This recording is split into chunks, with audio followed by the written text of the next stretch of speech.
Në hapësirat e Këshillit të Komunës së Kërçovës u mbajt mbledhja 34 të Këshillit në drejtimin e kryetarit Çamil Aliu, e ku në rendite ishin miratimet e programeve për punën e 2 shkollave të mesme dhe 9 shkollave fillore. Në fillim të mbledhjes, pas miratimit të rendit të ditës dhe pas prezantimit të programit për shkollën e mesme drita nga ana e drejtorit Nebi Bilali, fjalën e mori këshilltari Gent Selmani, i cili kërkoi sqarim se çfarë do të ndodhë me punëtorët që kanë mbetur pa punë pas shkëputjes së shkollës nga Zhitosha nga shkolla Amdrita. Në këtë, drejtori u përgjigj se po bëjmë përpjekje që të gjendet zgjidhje edhe për atë punëtor që për momentin mbetën pa punë të sigurohet një vend pune.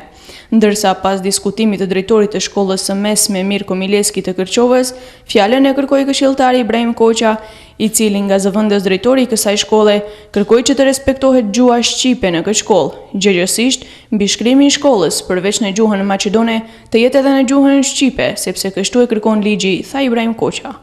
Diskutim të ashpër, por edhe konstruktiv pati lidhur me miratimin e programit për punë të shkollës fillore Vladimir Polezhinovski. Me që rast, vërejtjet patën edhe këshilltarët e BDI-s, por edhe të LSDM-s.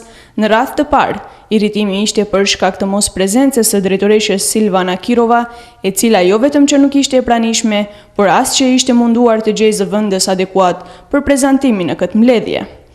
Pas saj, kryetari i Këshillit hodhi në votim miratimin e programit të kësaj shkolle, por këshilltarët e BDI-s dhe LSDM-s e hodhën poshtë këtë plan program.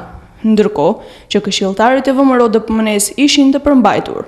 Sa i përket miratimit të plan programeve të shkollave tjera, ata u pranuan unanimisht nga këshilltarët e pranishëm.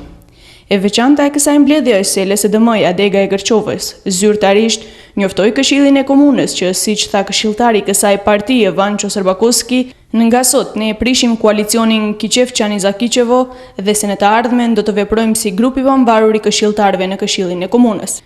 Këshilltari i VMRO-DPMN-s Dejan Pandileski reagoi pas diskutimit të Serbakovskit duke thënë se nuk dëshiroi të komentojë vendimin e LSDM-s, por ama përveç kësaj, pati edhe përplasje verbale me Serbakovskit e Pandileskit, të cilën gjë e qetësoi kryetari Çamil Aliu. Deri në përfundim të mbledhjes, këshilltarët miratuan edhe disa propozim vendime me të cilat përcaktohen disa ndryshime në planin urbanistik të lagjeve të ndryshme të Kërçovës.